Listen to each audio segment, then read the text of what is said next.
Claudio Moroni es el ministro de Trabajo de la Nación, está en contacto con nosotros en Telefe Noticias Córdoba. Ministro, buenas noches, gracias por este contacto.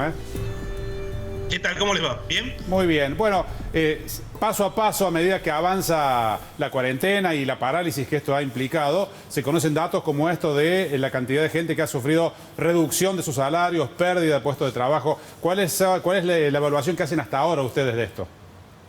A ver, ese título no es correcto. Yo lo estuve hablando hoy en otro programa de radio. No ha habido ninguna reducción de salario.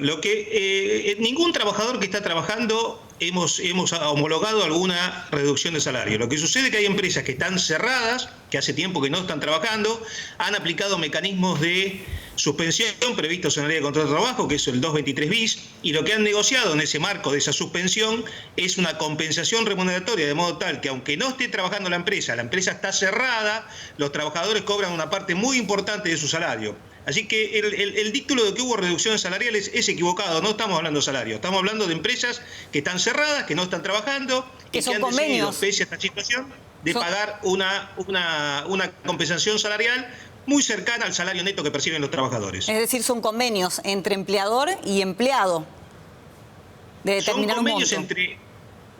Son convenios en que participa el sindicato de actividad, la empresa o a veces la cámara empresaria directamente cuando abarcan a determinados sectores, como está pasando en el caso de petroleros, en donde son actividades que directamente están cerradas, están sin trabajo, y lo que han decidido en función de mantener los contratos de trabajo y mantener la empresa en marcha, que es nuestro principal objetivo. Nuestro principal objetivo es que se mantengan los contratos de trabajo vigentes y que cuando pase esta crisis tengamos las empresas existentes.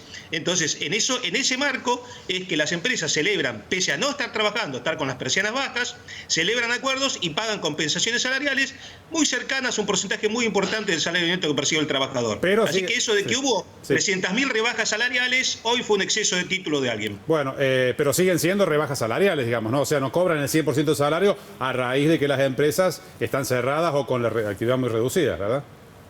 La realidad es que el salario si la empresa está cerrada, podría haber suspendido, si no hubiéramos dictado las normas que dictamos, podría haber suspendido sin pago de salarios porque están cerradas por fuerza mayor, por disposición del Estado. Entonces, lo que hemos conseguido es que eso no suceda, que sin embargo, haber una disposición del Estado que impide el trabajo, los trabajadores sigan cobrando una compensación salarial cercana a su salario neto. Ahora, ¿qué puede pasar con los trabajadores activos? ¿Existe la posibilidad también de que se les aplique una disminución en el salario que cobran habitualmente? No hay ninguna probabilidad, ni he recibido ni siquiera pedidos de eso. Ministro, o sea, el salario es el salario de actividad. No hemos recibido ni siquiera un pedido y jamás lo homologaríamos. Ministro, aquí se está hablando de la posibilidad, como pasa en todo el país, por supuesto, de que algunos sectores industriales importantes, como la fábrica Volkswagen, Renault y demás, han presentado la posibilidad de, siguiendo protocolos, el trabajo que están haciendo con el gremio, volver a producir parcialmente. Esto se puede llegar a dar, por ejemplo, de Volkswagen se hablaba de que ya estaba en condiciones de arrancar parcialmente el próximo lunes. ¿Cómo se trabaja con esto? Eso se trabaja, mire, hay un comité que asesora al jefe de gabinete, hemos analizado un montón de pedidos llevados por las provincias y supongo que en este fin de semana, entre los que están en el pedido saldrá alguna resolución que estamos estimando que se habilitarían los trabajos en estas condiciones. No conozco el texto definitivo porque lo estaban terminando de redactar. Pero usted dice, se estamos con la idea.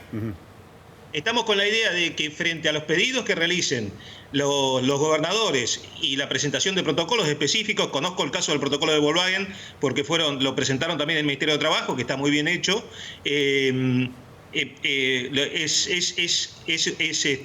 La idea es que la actividad se vaya reanudando de a poco. Lo que yo digo siempre es que no va a haber un día no va a haber un día en donde de golpe todo vuelve a la actividad antes de la pandemia, sino lo que va a haber es esta suerte de aislamiento social preventivo y obligatorio administrado, en donde va a haber actividades, en donde garanticemos determinadas condiciones de seguridad, entre ellas muy importante la logística de llegada a la gente a la empresa. Claro. O sea, la información que tenemos de los principales países afectados de Europa es que uno de los principales puntos de contacto ha sido el transporte público, así que la logística de llegada nos preocupa mucho y, por supuesto, el trabajo con condiciones de seguridad dentro de la empresa. Le pregunto por la apertura de las audiencias de conciliación, ¿no? Para todos aquellos casos de juicios en curso que se han visto truncados en este tiempo.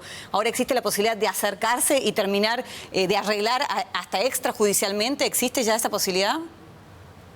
Esta semana sacamos una resolución en donde modificamos los procedimientos administrativos para que se pueda hacer a distancia. Te recuerde que en la ciudad de Buenos Aires, por lo menos todavía, rige el aislamiento social preventivo obligatorio en una forma severa, de modo tal que no había probabilidad de concurrir personalmente a las audiencias. Lo que hemos sacado, después de un intercambio de opiniones con el Colegio de Abogados del Colegio de Abogados Públicos de la Capital Federal, una resolución en donde establecimos los trámites a distancia. Creemos que la semana que viene va a empezar a funcionar.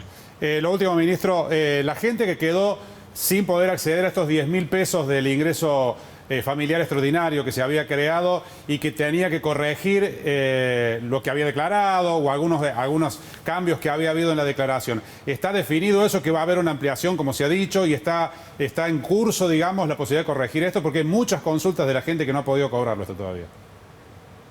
Se ha abierto un periodo, ANSES abrió un periodo para que completaran los datos, solicitaran la revisión y está tratando de terminar de procesar todo eso. La realidad es que el trabajo administrativo que estamos generando en determinadas áreas es muy grande. Usted piense que ANSES, a la habitual tarea de pagar a todos los jubilados, a toda la asignación universal por hijo, ahora va a tener que pagar 8 millones de beneficiarios de IFE y a su vez procesar aquellos casos en donde por algún motivo de falta de información o porque no correspondía o por errores se ha rechazado algún pedido de beneficio, así que suponemos que la semana que viene o la otra estarán terminados de procesar estos datos. Bueno, estamos cerrando ya. Lo último, de verdad lo último, pero ¿cuán accesible es para una pyme poder hacerse de un subsidio, ¿no? de los que están garantizando? Por las condiciones. Automáticos, o sea, tienen que entrar a la página de AFIP. Tienen que poner los datos que la AFIP le pide. El dato básico que estamos pidiendo es si facturó en marzo de 2020 la misma suma nominal que en marzo del 19, se considera elegible. Así que es un tema bastante simple. Aquel que tenga su facturación en orden tiene que agregar los datos de la facturación de marzo de 2019, de marzo de 2020, completar los datos que le pide la AFIP y será candidato a recibir los beneficios. Ministro Moroni, muchas gracias por este contacto. No, por favor, gracias a ustedes. Muchas gracias.